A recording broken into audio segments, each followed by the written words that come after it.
tubirije mwese abo tutabonanye kandi ni benshi, kandi tubifuriza Pasika nziza.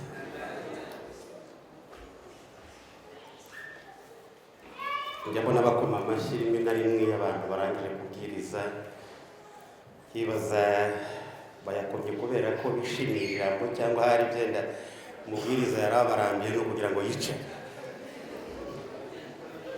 Hari umuntu wari uyoboye SOS mu Rwanda yagiraga ijwi ribi cyane ryo kuririmba, aza kujyana n'umuzungu bagiye Burundi, aragenda aririmba, umuzungu aramwumva aramwihorera, aramubwira atari kurabizi nifuzaga kuririmbira hari abantu benshi cyane kandi bari kubona amafaranga wabati kandi uvuze mu iki bayanga ati rwose atari kuzimba mu bayaguha no kugira ngo ufite ijwi ribi kuburyo baguha amafaranga ugacicika. Abo bizi niba mu by'ukuri mwumvise cyane ku buryo mukoma amashyi. Yesu ashimira imbaribyo. Ndagira ngo nkomeze gatoya ku ijambo ry'Imana nari mfite mu gitondo. Ubutumwa bwanjye mfite Imana yanshanyije muri Pasika ni ubutumwa bw'umusaraba wa Kristo Yesu, ukuntu ari imbaraga kandi ukaba n'ubwenge bw'Imana, kandi akaba ari Imana yavuze ko byonyine bizakiza abantu. Twaba dusoma mu kanya mu Banyekorinto ba mbere igice cya mbere 18, aho Pawulo yavuze ati ijambo ry'umusaraba kuba rimbukana ubupfu, ariko kuri twebwe abakizwa n'imbaraga z'Imana. Arongera aravuga ngo ku Bayuda byabaye ikigusha, kubagira iki biba ubupfu, kubera ko bose bashakaga kubona umuntu ukomeye w'ubwenge nk'abagirika abanyamahanga b'abafilozofe benshi. Bari bazi ko Yesu aza ari umuntu ukomeye w'ibitekerezo bihambaye, umuntu ufite ona, ariko ngo barebe ukuntu ari hagati y'abagome, yapfuye urupfu rw'abakrimino, urupfu rw'agashinyaguro, urupfu bahandi baseka. Aravuga ngo ntaburiye kuvuga ngo turakizwa muri uriya, burya ni ubupfu, nta bwenge bwashikira biri. Cyo cyatumye badashobora kwakira imbaraga zari muri Kristo Yesu ubambwe. Abayuda nabo bari biteguye umwami Mesiya, umwami ukomeye, babonye ari hagati y'ibisambo. Avuga ngo bishoboka bite ko umwami wacu yabaruye? Nuko rero abo bantu b'uburyo butatu Pawulo aza gukuramo umuntu wa gatatu, aravuga ngo twebwe abizera n'imbaraga y'Imana ihesha. Twebwe abizera iyo n'imbaraga y'Imana n'ubwenge bwayo, kandi ngo Imana yashimye ko abantu batazakizwa ngo bamenye Imana babiheshejwe n'ubwenge bw'isi, ngo bazakizwa byonyine kubera ibibwirizwa by'ubupfu, ariko ibibwirizwa by'umusaraba wa Kristo Yesu. Ubu rero nibyo ninjiyemo, kandi mu kanya twarebye mu musaraba aho Imana yakoresheje Yesu ubambwe, uburyo bari mu kirere hagati y'ijuru n'isi, amahanga yose areba, induru ziri inyuma ye, bamwambise ikamba ry'amahwa, bamuteye n'isuma, izuba ryamukubise cyane, afite umutwaro munini n'uburemere bw'indimba bazivuze mu mwanya, n'inkoni nyinshi yari yakubise, ariko Imana ikije Imana yarimo gukora. Nongere nginjiremo mu kanya twabonye ko Imana yari gukemura ikibazo cy'icyaha cyari ku muntu kimutera gupfa, kuko ijambo ry'Imana ryaravugaga ngo ubugingo bukora icyaha nibwo buzapfa, kandi hatabaye kumeneka amaraso ntabwo ibyaha bizababarirwa. Umuntu azahora ameze atyo keretse amaraso amenetse, kandi amaraso y'ihene n'ay'intama n'ay'impungura n'ay'isekurume z'ihene n'iz'intama ntabwo zashoboye gukuraho icyo kibazo. Gutegereza igihe Yesu aza, wa muziranenge w'Imana. Haleluya. Hanyuma amaraso ye wamenetse abakemuye ikibazo, Yesu arabyemera, icyaha kivuye. Ikindi cya kabiri rwari urubanza rwari rumurimo, umujinya w'Imana wari uhari, kuko nta bundi buryo bwari buhari icyaha kidahanwa, icyo bita penali. Hagomba kurihwa ikiguzi ku cyaha umuntu yakoze. Ubwo rero Imana kwihanganira igihano cy'umwana wayo urubanza ruradutsinda, warangiza bari ubagarara. Umujinya w'Imana uza ku mwana wayo bihagije. Imana yarahaniye bihagije ku buryo utagombye kongera gukora icyaha. Nicyo kizazana uburakari bw'Imana. Abantu nibakomeza gukora ibyaha, nicyo kizazana uburakari bw'Imana, kuko abari muri Kristo Yesu ntateka bacirwaho, kuko urubanza rwabo n'umujinya yawumariye ku mwana wayo zari bihagije ko twubaha. Kuko mu musaraba hari ikintu kirimo, harimo ubuntu bwinshi butwigisha kugenda twubaha Imana. Ubu ngubu abantu badoze ubundi butumwa barabwitodera bwonyine mu maduka badoda imipira yabo. Basigaye bavuga ngo ikihandi gikomeye umuntu yabaho gutyo ngo twakijwe ibyaha bya kera n'ikibu n'ibindi bizaza. Ariko ubuntu bw'Imana ntabwo bugwiriye ngo abantu bakomeze bakora ibyaha, ahubwo ubuntu bw'Imana butwigisha kugenda twubaha Imana.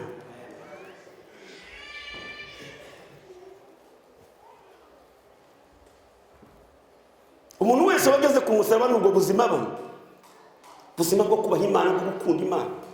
Ikindi cya kabiri twabonye ko aribwo buryo bwonyine Imana yerekana urukundo rwayo. Umwana wayo amanitse ku manywa y'ihanga, burya Imana yitegerezaga step zose ziri ibiko kumubaho byose, yarabirebaga neza cyane. Ariko yarimo ivuga ngo reka nereke umuntu urukundo. Pendo la Mungu ni kubwa, mwanzo wa nyimbo zuri, malaika waliimba pendo la Mungu ni kubwa. Nabwiye musubire muri iyi ndirimbo z'umusaraba muziri ubuzima bwongere kugaruka, kuko hari ikindi kintu kimwe cy'ingenzi. Umuntu wakijijwe kimwe cy'ingenzi, iyo ubitse umusaraba wa Kristo mu buzima, Pawulo yaravuze ati nza ngendana inkovu z'urupfu rwe, mu mubiri wanjye ngira inkovu z'urupfu rwa Yesu. Kandi iyo biri bimeze gutyo, ubugingo buriyongera muri gihe, njya numva ubuzima bwiyongera bwo gukunda Imana kubera inkovu. Tujye mu Banyefeso dusome nanone cya kabiri. Umusaraba uko wabaye ubwenge bw'Imana n'imbaraga z'Imana. Ndasoma umurongo wa 11 manuke hepfo, ndasoma hare gatoya ariko aribyo nkuramo. Nuko mwibuke yuko kera mwebwe abanyamahanga ku mubiri, abo abakebwe n'intoki ku mubiri bita batakebwe, mwibuke ko icyo gihe, somye kabiri Abanyefeso 11, mwibuke yuko icyo gihe mwari mudafite Kristo, mutandukanijwe n'ubw'Isiraheli, muri abashitsi ku masezerano y'ibyasezeranijwe, ari nta byiringiro mufite by'ibizaza, ahubwo mwari mu isi mudafite Imana rurema.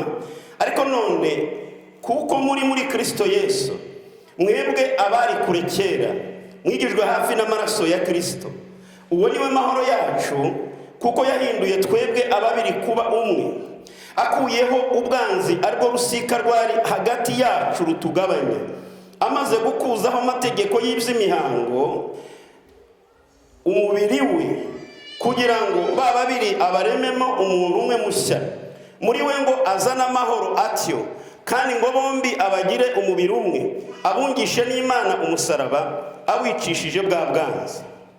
Yaraje ababwira ubutumwa bwiza bw'amahoro, mwebwe abari kure kandi abari bugufi nabo ababwira iby'amahoro, kuko ari uduhesha uko turi amaharakubiri kwegera Data wa twese turi mu mwuka umwe. Nuko ntimukiri abashitsi n'abasuhuke, ahubwo muri abo bwoko bumwe n'abera, ndetse muri abo mu nzu y'Imana, kuko mwubatswe ku rufatiro rw'intumwa n'abahanuzi, ariko Kristo Yesu niwe buye rikomeza imfuruka. Muri we inzu yose iteranyirijwe neza, irakura ngo ibe urusengero rwera mu Mwami Yesu. Muri we namwe mubakanwe kugira ngo mube inzu yo kubabwamo n'Imana mu mwuka. Amen. Umutwe w'iri jambo ravuga ngo ukuntu abanyamahanga babaye umwe n'Abayuda. None uzenda ngitoro navuze ubutumwa, ariko ubu ndabuvanga byo agerageza gusobanura gatoya iby'amagambo y'Imana, kuko ubutumwa nabwo bugomba gusobanuka, kuko iyo uzi ibintu nabi wizera nabi, ariko iyo ubyumvise wizera neza. Kwizera ni ukumenya udashidikanya, ukamenya. Iyo umenye neza wizera neza. Hano muri iki gihugu hariho abantu bagira uruhu rwera bajya bavuga ko uruhu rwabo aribo bantu bafite agaciro cyane, bajya bumva ko uruhu rwabo kuba ari urwera bafite izindi mbaraga kurusha abandi bantu bose. Murazi ko hano muri Amerika babaho abo bita white supremacists, abo bantu babaho baza babona ko uburenganzira budakwiriye abantu bose. Igihe kimwe turi mu Israeli, hari umwana w'umukobwa wari udushoreye agenda twereka aho dusura aho Yesu yanyuze. Hanyuma tugeze ku gituro yanga kuhegera, asigara muri metero. Uko ninjye wari uyoboye delegation ndamumaza ngo kuki tutajyana, aravuga ngo twebwe ntabwo dushakira Imana mu bituro. Kubera iki? Aravuga ngo twebwe Imana yacu turayivukana, turi urubyaro rwa Aburahamu, twebwe ntabwo tujya ku bituro. Noneho abakristo bahageze bararira cyane. Nyuma twinjiye muri basi ndamubaza ngo none ubitekereje ute? Aravuga ngo nanjye ntabwo nabyumva ukuntu muririra ku bituro. Twebwe mu Israeli avukana umugisha na right, uburenganzira bwo kuba umuntu w'Imana. Ntabwo tubishaka n'Imana yacu, ahubwo mwebwe mujya musenga ngo Imana ya Israeli mukayigira iyanyu. Kuki Imana y'abasokuruza muyigira iyanyu? Mwebwe nta mana ziwanyu mugira. Abantu bakera mwese muzi ko basokuruza batarizera Imana, hari Imana basenga. Za byangombe zarahabaga n'izindi mana nyinshi z'abanyamahanga. Mumenye ko hagati yacu n'Abayuda abo bita Abisiraheli, ubu twabaye Abisiraheli, ariko mbana usobanura icyo ngicyo mucyumve neza, mbone kumva ko umusaraba icyo bakoze. Burya Yesu utarabambwa, utarajya hejuru ku giti, yarakiriye Yesu w'Abayuda neza. Nyina na se murazi ko avuka kwa Dawudi, urubyaro rwa Dawudi mu Israeli neza. Hari umunsi umwe umugore yazanye umwana urwaye, aramubwira ngo namumukiriza, aramubwira ngo sinshobora guha ibyo kurya byanjye ngo mbihimbwa. Ni Yesu wavuze iryo jambo rigira uwo mugore, ntabwo ufata ibiryo by'abana ngo bihimbwa. Hari ibiryo by'abana, agakiza ni ak'abana. Abana bavugaga n'Abisiraheli, uri umunyamahanga urabarwa nk'imbwa. Wa mugore arasubiza ngo nubwo imbwa nayo ibana na shebuja ngo izifata ubuvungukira bw'ibyo kurya. Iramubwira ngo kubera kwizera ugize kwizera igihe kitaraza, ndakiza umwana wawe. Mu Bisirayeli bose muri mindset zabo bari bazi neza ko nta bundi bwoko bugira Imana, kandi Imana niko byari bimeze. Ko Imana yari yaravuze ngo Israeli naragukunze, Yakobo uri umwana wawe, zatanga ingabo nyinshi zipfe ku bwawe. Mu Israeli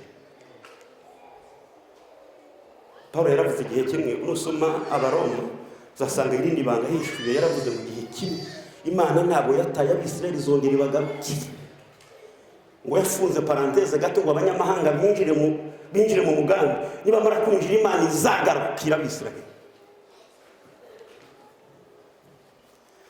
Kambabwira ibyo Abisirayeli barusha abanyamahanga, kandi byanditse muri Bibiliya z'ibitabo. None byo kumenya ibanga Yesu Kristo wari we uramukunda cyane. Kimwe muri ibyo twari dutandukanijweho n'Abisirayeli nk'ibi, hari isezerano bagiraga ryihariye bonyine, ugukebwa n'intoki z'umuntu. Umuntu wese wagusa ari igitsina gabo yarakebwaga ku minsi 8. Ni kwagukebwa gusanzwe, kwagukebwa kw'isezerano ry'Aburahamu.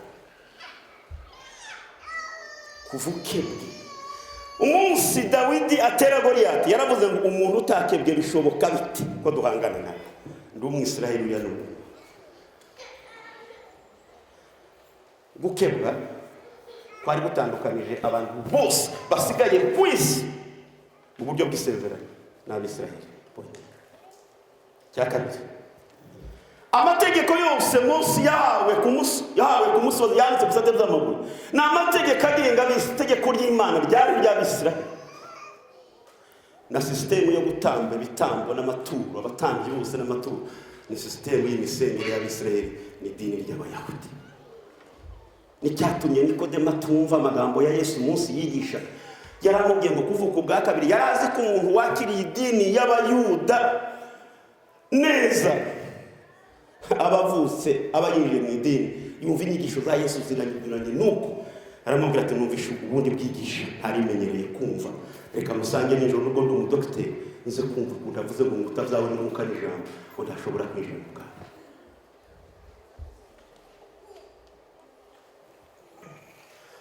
Gutandukana hari ikindi Bibiliya ivuze, iravuga ngo hari urusika.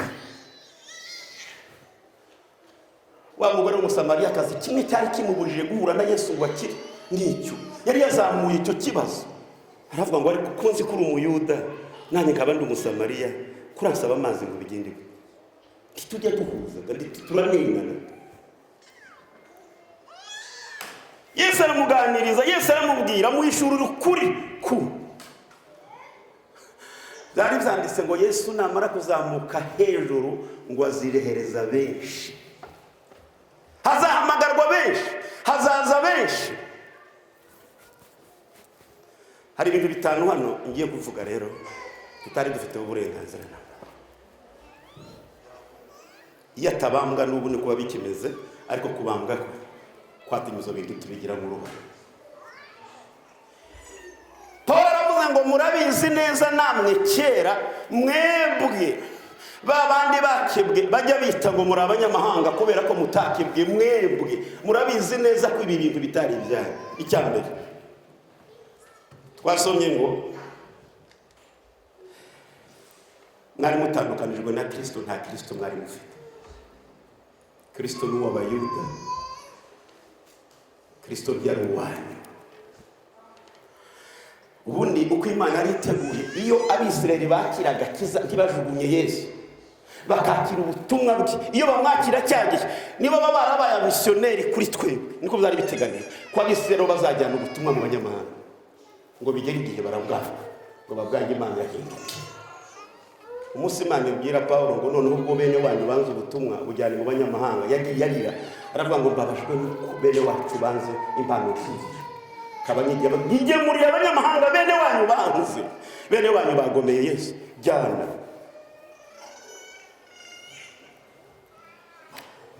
Cyo niki Yesu ni yari uwanyu. Murabizi ko Yesu adakomoka mu rubyaro rwanyu, Yesu akomoka mu rubyaro rw'Abisirayeli, agakiza kazi y'Abisirayeli niwe yatumweho. Ikindi cya kabiri yababwiye, aravuga ngo ntimwari mufite uburenganzira bwo kuba abanyagihugu, citizenship. Kwitwa umwisirayeli ni ikintu gikomeye. Aravuga ngo ubwenegihugu ntimwari mufite uburenganzira bwabo, abanyamahanga mwese mwari inyuma y'ubwo burenganzira. N'ubu ngo abantu benshi bataraba abanyamerika bajya bifuza ngo cyoma nkaba umunyamerika. Kuze ninjya muri Canada nayo ndaragira ubwenegihugu, barambira ngo ni uri ndege urahangana n'ibibazo muri immigration nca ku butaka, birangora cyane. Barambwiye abanyekanada uzabongera ugaruke kubera ikibazo cyane, noneho kuri indege uzi wacu ntabwo natinze ku mupaka muri immigration bamfata ibibazo. Ugiye ngiye muri Canada, ugiye kuvuga iki? Dore ubutumire bantumiye. None se ibugiye kuvugana n'abanyekanada warabyigiye? Yego narabyigiye. Mana zose nari mfite license ndayibaha photocopy. Umufisi wo muri immigration arambwira ati noneho garuko bimeze ushobora kugenda.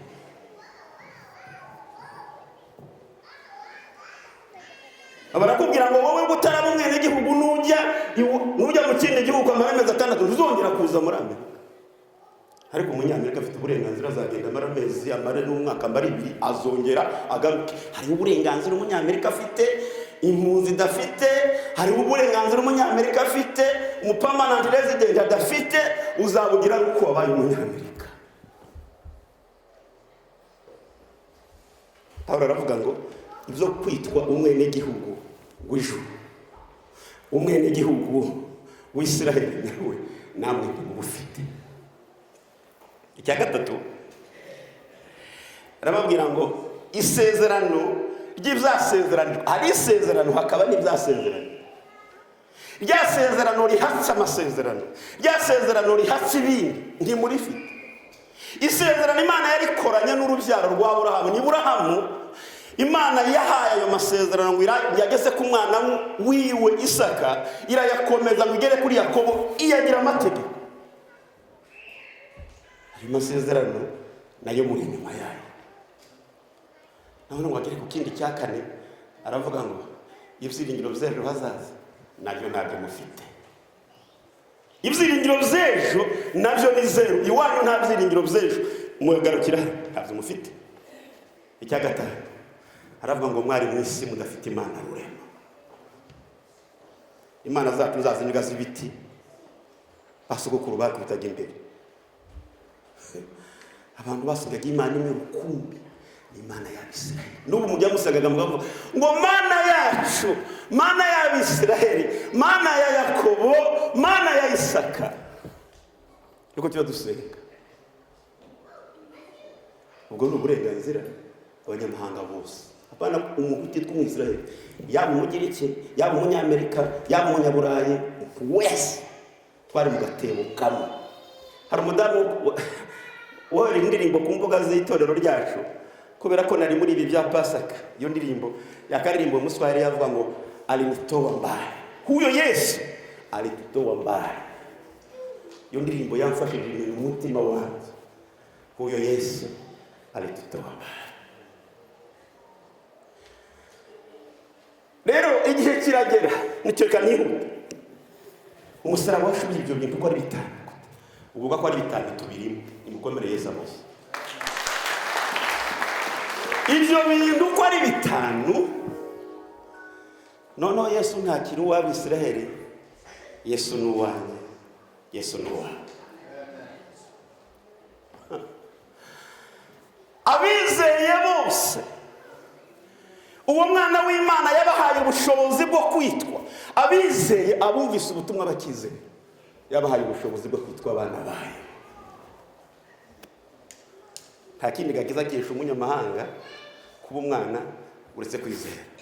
Abisirayeli bahita bitwa abantu b'Imana kubera gutoranwa, cyo bita election, baratoranyijwe. Natwe kubwo kwizera turinjira muri uwo mugambi. Utari Umwisirayeli wese turasabwa kwizera Kristo Yesu umwana w'Imana. Niwe nzira n'ukuri n'ubugingo. Yesu yabaye wacu kuko twamwizeye, twaramutumbiriye, turamwizera. Haleluya. Mujya mumenyera kumva amagambo bene data, abana bacu muzamenyere kumva amagambo y'Imana muyamenye. Kubwo kwizera kujya gutuma umuntu ahindura statiki yari aricyo mu Mana. Icyo wari cyo mu Mana kirahinduka. Ubundi tukiri abagaragu, hepfo yavuze ngo ubundi mukiri abashitsi n'abasuhuki, noneho mwaheshejwe kubwo kwizera guhinduka abana b'Imana. Kandi muri bo Yesu nagaruka muzasa nawe kuko mwagize mwabaye n'abaraganwa nawe.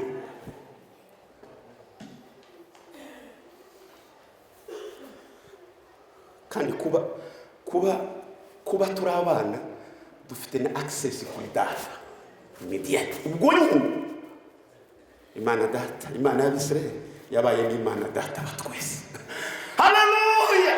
Dufite access. Nyuma musenga nifite confidence kuko icyo gihe cyangwa umwana wayo ntabwo bisaba ko nja kwa Abrahamu mu Bisirayeli, bitazamukira muri Yesu Kristo.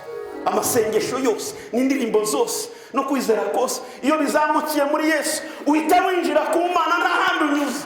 Niwe rembo wenyine. Yesu niwe rembo. Ngo namara kuzamuka, namara kugera, namara kubambwa, Yesu wabambwe, ngo abantu benshi bazamwakira, azireherezaho benshi, acungurira Imana iri n'imiryango.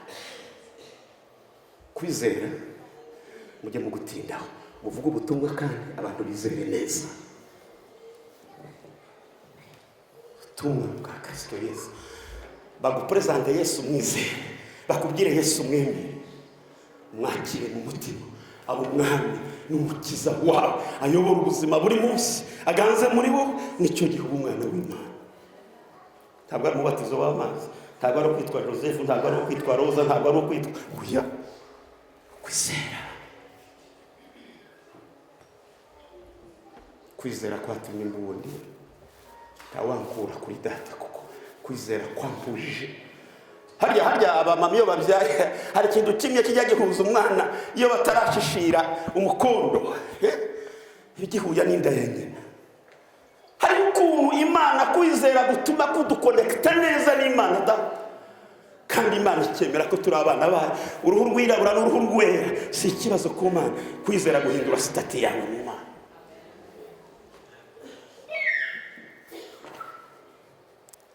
Kabiri, ijambo ry'Imana ryavuze ngo